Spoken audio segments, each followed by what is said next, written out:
Bonsoir mes frères et sœurs en Christ. Shalom mes frères et sœurs en Christ. Shalom tout le monde. Peuple de Dieu, j'avais commencé de vous parler d'une série de promesses de Dieu comme grand thème. Mais aujourd'hui, nous allons parler d'un sous-thème numéro 3, ne crains point. J'ai béni la parole de Dieu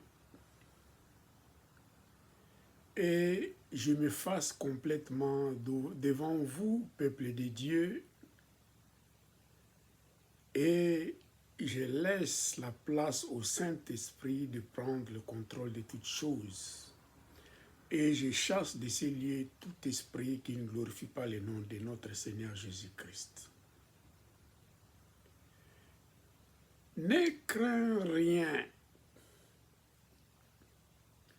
Quand nous sommes appelés par notre Dieu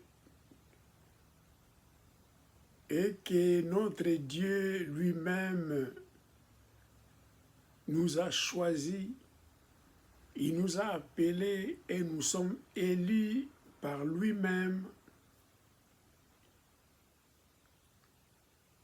il nous encourage de faire toutes choses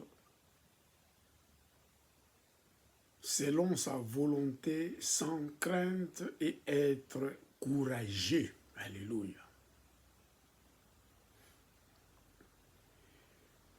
Ne crains point. Je vais d'abord définir la crainte, c'est quoi? D'ailleurs, la crainte, c'est l'opposition au courage. Craindre s'oppose à être courageux. Qui a crainte est faible. Qui est courageux, souvent Dieu recommande d'être également fort. Alléluia. Le verbe craindre, selon le dictionnaire Larousse, est le fait d'éprouver une forte inquiétude devant ce que l'on considère comme dangereux, douloureux ou pénible. Avoir peur de quelque chose, appréhender de quelque chose. Craindre de prendre l'avion, par exemple, pour des personnes qui souffrent de la claustrophobie.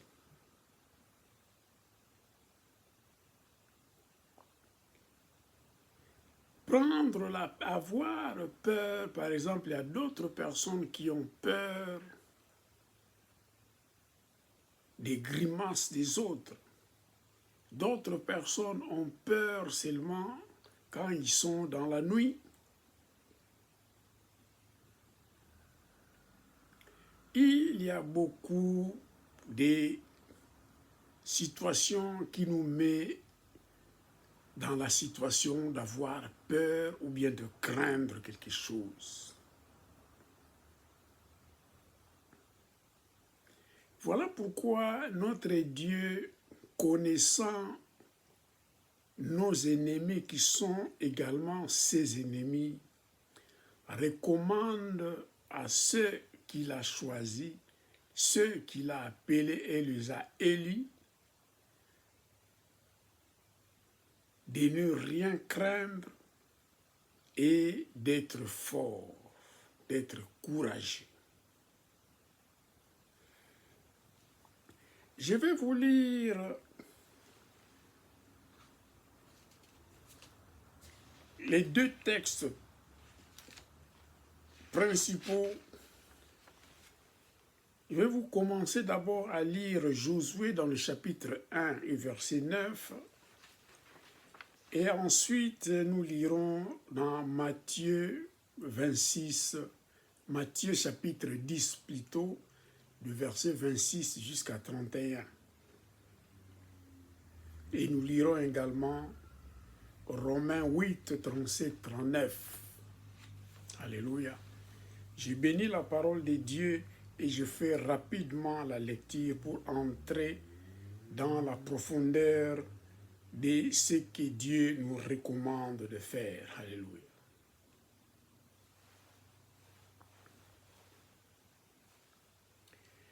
Josué, chapitre 1, de verset 1 jusqu'à 9, je lis la parole de Dieu. Après la mort de Moïse, serviteur de l'Éternel, l'Éternel dit à Josué, fils de Nun, serviteur de Moïse, Moïse, mon serviteur, est mort. Maintenant, lève-toi, passe ces Jourdains, toi et tous ces peuples, pour entrer dans le pays que je donne aux enfants d'Israël. Tout lieu que foulera la plante de votre pied, je vous le donne, comme je l'ai dit à Moïse. Vous aurez pour territoire depuis le désert et le Liban jusqu'au grand fleuve, le fleuve de l'Euphrate, tout le pays des Hétiens et jusqu'à la grande mer vers le soleil couchant. Nul ne tiendra devant toi tant que tu vivras. Je serai avec toi comme j'ai été avec Moïse. Je ne te délaisserai point, je ne t'abandonnerai point. Fortifie-toi et prends courage, car c'est toi qui mettras ces peuples en possession du pays que j'ai juré à leur père de leur donner. Fortifie-toi seulement et aie bon courage en agissant fidèlement selon toute la loi que Moïse, mon serviteur, t'a prescrite. Ne t'en détourne ni à droite ni à gauche afin de réussir dans tout ce que tu entreprendras. Que ce livre de la loi ne s'éloigne point de ta bouche, médite les jours et nuits, et pour agir fidèlement selon tout ce qui est écrit, car c'est alors que tu auras du succès dans tes entreprises. C'est alors que tu réussiras. Ne t'ai-je pas donné cet ordre? Fortifie-toi, prends courage, ne t'effraie point et ne t'épouvante point, car l'Éternel, ton Dieu, est avec toi dans tout ce que tu entreprendras. Alléluia. Ici, notre Dieu est clair et concise. Moïse était mort, mais son successeur qui l'avait servi depuis l'Égypte jusque presque donc presque 40 ans dans le désert,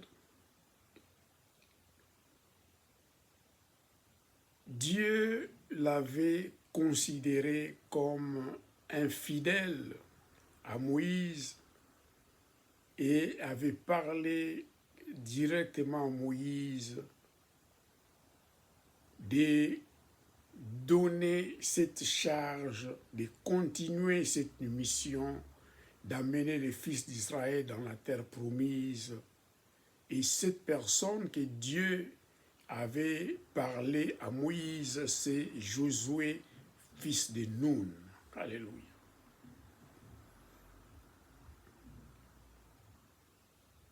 Donc, notre Dieu, il dit, il donne sa mission à son serviteur, les successeurs de son serviteur Moïse qui venait de mourir. Il dit maintenant, lève-toi, passe ces Jourdains. C'est un ordre. Lève-toi, passe ces Jourdains, toi et tous ces peuples, pour entrer dans les pays que je donne aux enfants d'Israël. Donc Dieu l'a confié cette mission qui devrait être une mission à accomplir par Moïse. Mais comme Moïse était révoltant, il avait désobéi à Dieu, et Dieu l'avait dit, tu ne verras pas cette terre. Il avait fait voir ces lieux de loin. Donc, il confie à Josué cette mission et il dit clairement à lui maintenant, c'est ton temps maintenant, lève-toi, passe ces Jourdains, toi et ces peuples, pour entrer dans les pays que je donne aux enfants d'Israël. Dieu est fidèle à sa parole. Quand il dit quelque chose, il dit sa parole, il l'accompagne jusqu'à sa réalisation. Donc s'il dit, lève-toi, passe ces Jourdains, toi et ces peuples, pour entrer dans le pays que je donne aux enfants d'Israël, ça s'accomplira. Alléluia. Alors, si tu obéis, s'il obéit déjà à cet ordre de Dieu, vient ensuite une promesse au verset 3, il dit, tout lieu que foulera la plante de votre pied, donc lui, Josué et tout ce peuple, Dieu les donnera. C'est votre pied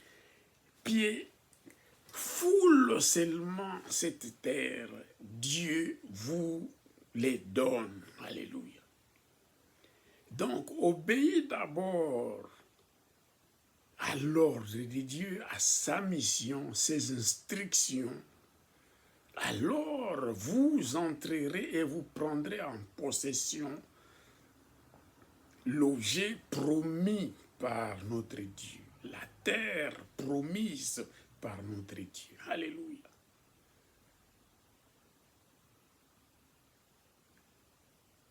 Tout lieu que foulera la plante de votre pied, je vous le donne.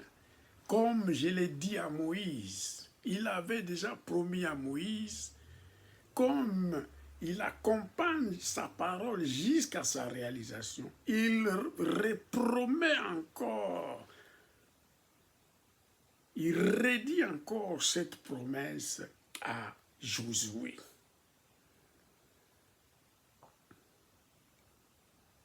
Et le verset 4, il détermine le territoire sur lequel ils iront s'établir. Donc, il a donné à Josué une cartographie complète des territoires qu'il les avait donnés. Alléluia.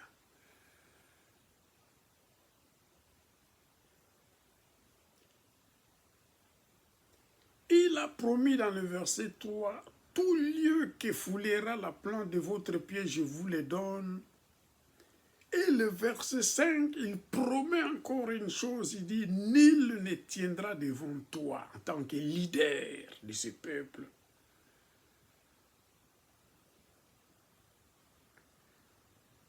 Tant que tu vivras. Donc ça, c'était une promesse jusqu'à la mort de Josué. Nul, le verset 5, nul ne tiendra devant toi tant que tu vivras. Dieu lui-même, il dit, je serai avec toi. Si Dieu est avec toi, qui sera contre toi? Donc il dit dans le verset 5, Nul ne tiendra devant toi tant que tu vivras. Je serai avec toi comme j'étais avec Moïse. Je ne te délaisserai point et je ne t'abandonnerai point.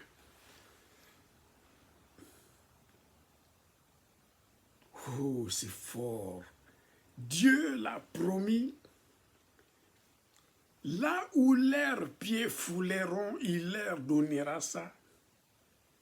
Il avait dit ça à Moïse, il répète ça encore à Josué. Le verset 5, il promet encore. Il dit, nul ne tiendra devant toi tant que tu vivras. Je serai avec toi comme j'étais avec Moïse. Je ne t'abandonnerai point et je ne te délaisserai point. Alléluia. Donc, quand Dieu nous donne sa mission d'accomplir ce qu'il nous dit de faire, il accompagnera jusqu'à sa réalisation.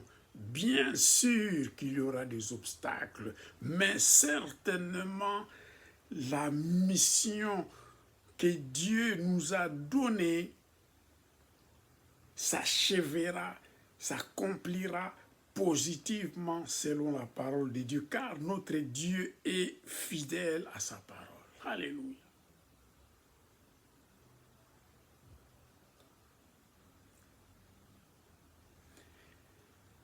Mais il y a des conditions que Dieu donne quand même aux hommes de Dieu, aux appelés de Dieu, aux élus de Dieu. Ici, il dit, à partir du verset 6, il donne des recommandations. Ces recommandations, c'est les comportements, les caractères que les élus de Dieu, les appelés de Dieu, doivent avoir. Ça doit être dans leur vie, dans leur essence. Dieu dit dans le verset 6, fortifie-toi et prends courage. Un leader doit être fort, doit être courageux pour conduire la mission de Dieu. Un homme de Dieu est appelé à être fort et appelé à être courageux pour accomplir la mission de notre Dieu. Alléluia. Car la Bible déclare, comme il a dit dans le verset 5, nul ne tiendra devant toi tant que tu vivras. Je serai avec toi. Je ne t'abandonnerai pas, je ne te délaisserai point. Si Dieu lui-même sera avec toi, si Dieu lui-même t'accompagnera, si Dieu lui-même ne t'abandonnera pas et ne te délaissera point, soyons-en sûrs que la mission certainement s'accomplira comme notre Dieu est fidèle à sa parole. Mais il faut être fort, il faut nous fortifier, il faut être courageux d'entreprendre ce que tu dois faire pour Dieu. Bien sûr, l'ennemi cherche de nous effrayer, nous mettre des embûches, des embuscades, des obstacles pour ne pas y arriver. Mais ayons foi en Dieu. Notre Dieu est fidèle, certainement, ça s'accomplira. Alléluia. Tout lieu, le verset de 3, tout lieu qui foulera la plante de votre pied, je vous les donne. Il suffit seulement que vos pieds arrivent dans les territoires que Dieu lui-même vous a donné la cartographie. Une fois vos pieds est sur ce territoire, je vous les donne.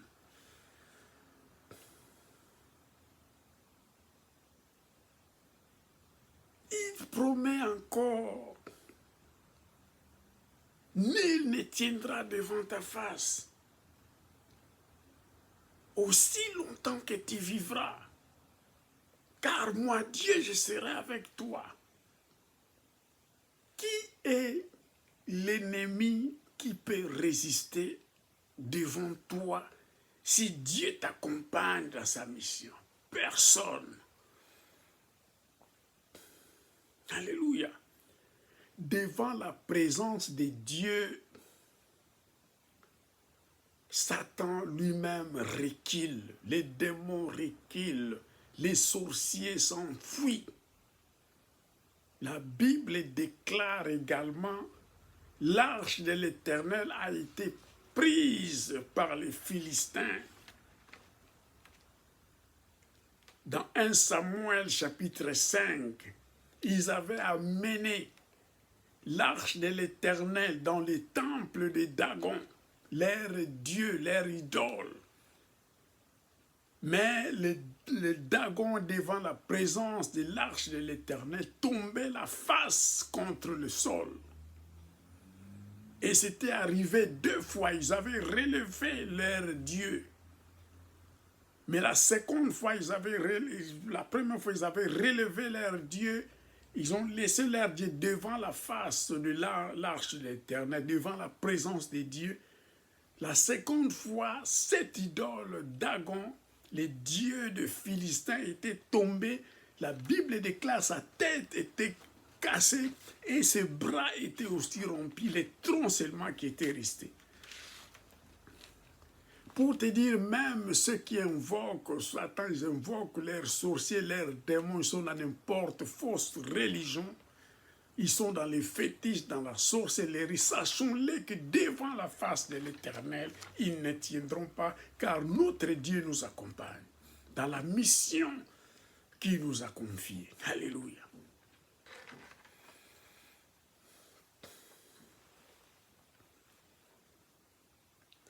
Il répète encore dans le verset 7, toujours dans Josué 1, chapitre 1, du verset 1 à 9, nous sommes dans le verset 7, il dit: fortifie-toi seulement et aie bon courage en agissant fidèlement selon toute la loi que Moïse, mon serviteur, t'a prescrite. Ne t'en détourne point ni à droite ni à gauche, afin de réussir dans tout ce que tu entreprendras. Dieu a promis déjà que tout lieu là où vos pieds fouleront, je vous le donne. Nul ne résistera devant ta face aussi longtemps que moi, Dieu, je suis à côté de toi. Mais il donne des conditions. Sois fort, fortifie-toi et prends courage. Verset 6, il répète encore dans le verset 7, fortifie-toi seulement et aie bon courage en agissant fidèlement selon tout ce que tu as, ce qui t'a prescrit, la loi, Moïse t'a prescrit. Donc, respecte la parole de Dieu pour faire la mission de Dieu. Alors, tu entreras en possession. Donc, être fortifié des conditions, être fort, fortifie-toi, être courageux et respecte la parole de Dieu. Et ces 3 conditions permettra à Josué en tant qu'homme de Dieu et les enfants d'Israël dans la mission d'entrer, d'amener, de prendre possession de la terre promise, de fouler leurs pieds dans les territoires que Dieu avait donné à Josué dans sa cartographie, là où ils doivent entrer. Et il a donné déjà le caractère qu'un homme de Dieu doit avoir. Mais c'est un caractère déjà acquis, car c'est Dieu même qui lui a donné cela. Dit: nul ne tiendra devant toi tant que tu seras vivant. même également nous, hommes de Dieu, si nous nous fortifions, nous sommes courageux, nous amenons, nous sommes des leaders courageux et forts, nous faisons la mission de Dieu, nous persévérons. Dieu nous dit, respectons la loi, respectons la parole de Dieu. C'est la parole de Dieu qui est la lampe sur nos pieds et la lumière sur notre chemin pour marcher sans embûches. Alléluia. Il y aura des embûches, mais aussi longtemps que nous respectons la parole de Dieu, comme Jésus-Christ lui-même est la parole de Dieu. Jésus-Christ est la lumière, la vérité et la vie. Nous saurons sauter les obstacles, car si c'est la lampe sur nos pieds, même s'il y a une pierre, même s'il y a quelque chose, un trou sur la route, nous saurons comment sauter, voir au moment opportun l'obstacle et sauter cela. Et même s'il y a un ravin de loin, c'est la lampe sur notre chemin. Nous saurons éviter cette fossée. Nous ne tomberons jamais dans cette fossée, car c'est la parole de Dieu qui nous guide, qui nous accompagne. Alors si la lumière est avec nous, tout obstacle, nous saurons l'éviter et nous tomberons jamais dans une fosse, car c'est la parole de Dieu qui nous guide. Donc les trois conditions: être fort, fortifie-toi. Si tu étais paresseux, deviens fort. Et courage, prends l'initiative, prends le courage pour faire l'œuvre de Dieu selon sa volonté. Et respectons la parole de Dieu. Alors, cette mission que Dieu nous a accordée, il dit dans le verset, toujours dans le verset 7, deuxième partie, ne t'en détourne point, ne te détourne point ni à droite ni à gauche afin de réussir de tout ce que tu entreprendras. Si Dieu nous donne la mission, il donne les instructions précises de sa parole.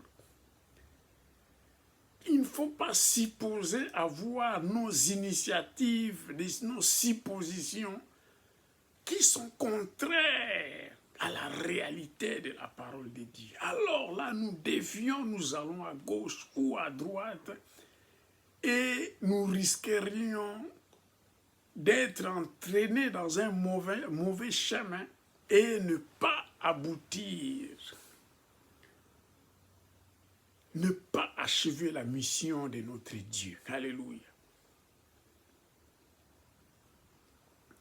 Il continue encore que ces livres de la loi ne s'éloignent point de ta bouche, médite les jours et nuits pour agir fidèlement selon tout ce qui est écrit, car c'est alors que tu auras du succès dans tes entreprises. Ça, c'est généralement une promesse pour tous les hommes de Dieu. Alléluia. Que la parole de Dieu, ici dit la parole de la loi, ne s'éloigne point de ta bouche, que la parole de Dieu soit toujours dans ta bouche, jour et nuit. Médite les jours et nuits pour agir fidèlement. C'est alors que tu réussiras.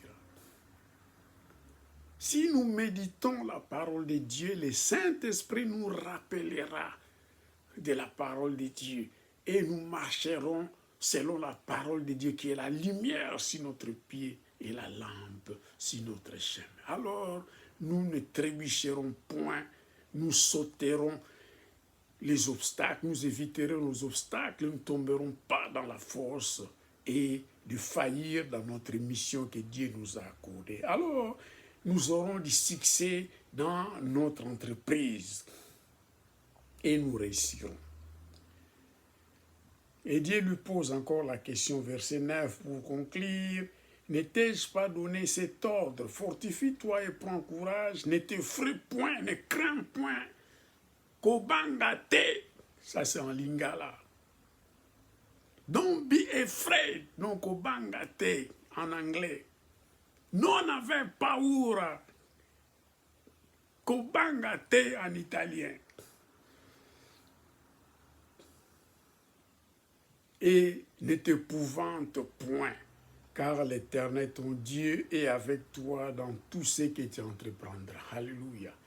Si Dieu est avec toi en tout ce que tu feras pour réussir à la mission que lui-même t'a accordée, nous a accordée, et ça va réussir car nous avons obéi complètement à la parole de Dieu, pas tourner la tête à gauche ni à droite, nous allons tout droit selon la parole de Dieu, alors nous aurons du succès à cela, à la mission que Dieu nous a accordée. Alléluia.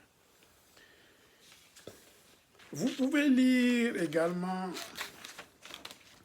dans Matthieu 10, du verset 26 jusqu'à 31,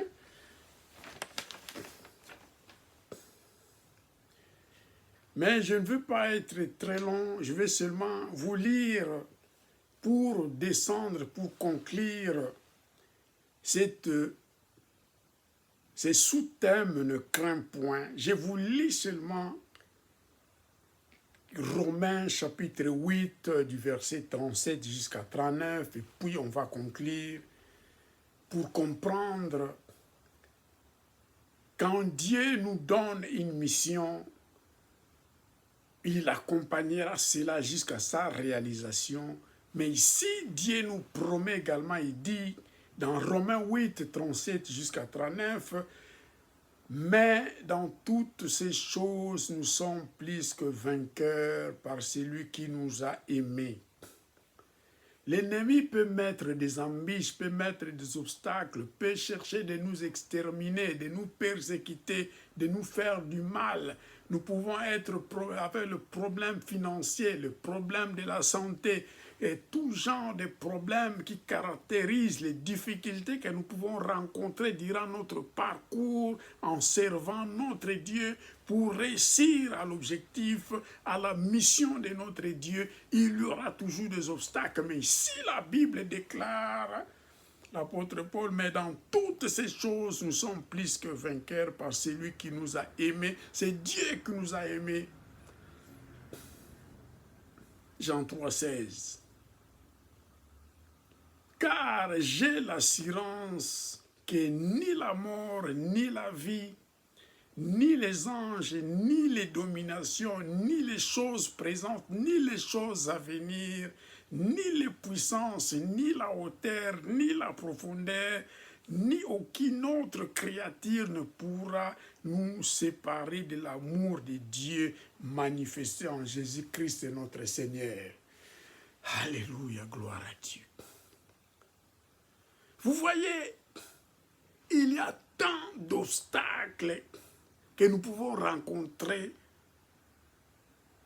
quand nous sommes élus de Dieu et nous allons accompagner, faire la mission de Dieu. Nous rencontrerons beaucoup d'obstacles si la Bible nous déclare dans le verset 38 de Romains chapitre 8, car j'ai l'assurance, car nous, hommes de Dieu, nous avons l'assurance. Alléluia. Quand Dieu nous a promis de faire quelque chose et nous n'avons pas peur, nous ne craignons rien, nous sommes courageux. La Bible déclare ici, l'homme de Dieu, car j'ai l'assurance que ni la mort, ni la vie, ni les anges, ni les dominations, ni les choses présentes, ni les choses à venir, ni les puissances, que ce soit les puissances du mal, les ténèbres, ni la hauteur. Les murs de Jéricho étaient tombés. ni la profondeur, la mer Rouge était scindée en deux, et Jourdain était séparé devant la face de Dieu. Ni aucune autre créature que l'homme, notre créature, que ce soit des démons, des féticheurs, des voodooistes, tout genre de fausses religions, nul parmi eux peuvent nous effrayer, peuvent nous séparer de l'amour de Dieu. Alléluia.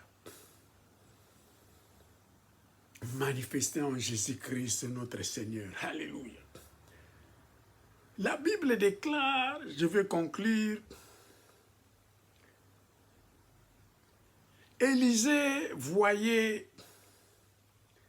Dieu l'avait donné une grâce, une faveur. Il voyait et il écoutait tout ce qui s'est passé dans la réunion du roi des Syriens avec ses généraux. Tout ce qu'il disait là-bas, les complots qu'il faisait pour faire des embuscades à l'armée israélienne. Élisée voyait tout et écoutait tout. Il racontait au roi d'Israël. Et le roi d'Israël envoyait ses options pour voir si ce que l'homme de Dieu avait dit était réel. Mais quand les hommes de Dieu, les envoyés du roi, allaient espionner dans les coins, ils voyaient réellement qu'il y avait l'embuscade de l'armée syrienne. Alléluia. Alors un jour, dans les réunions des généraux conduits par les rois des Syriens, il dit, mais comment se fait-il que à chaque fois que nous projetons de faire l'embuscade à l'armée israélienne, il nous échappe toujours. Donc il n'y a pas un traître parmi nous. Mais il y a eu un général parmi les généraux qui dit, mon Seigneur, il y a en Israël un homme de Dieu, un prophète qui s'appelle Élisée. Tout ce que tu peux dire dans ta chambre, prononcer dans ta chambre, lui il écoute et il le dit à leur roi, c'est pour cela que cela arrive. Et le roi avait envoyé une armée entière pour aller chercher de capturer le prophète Élisée. Alléluia.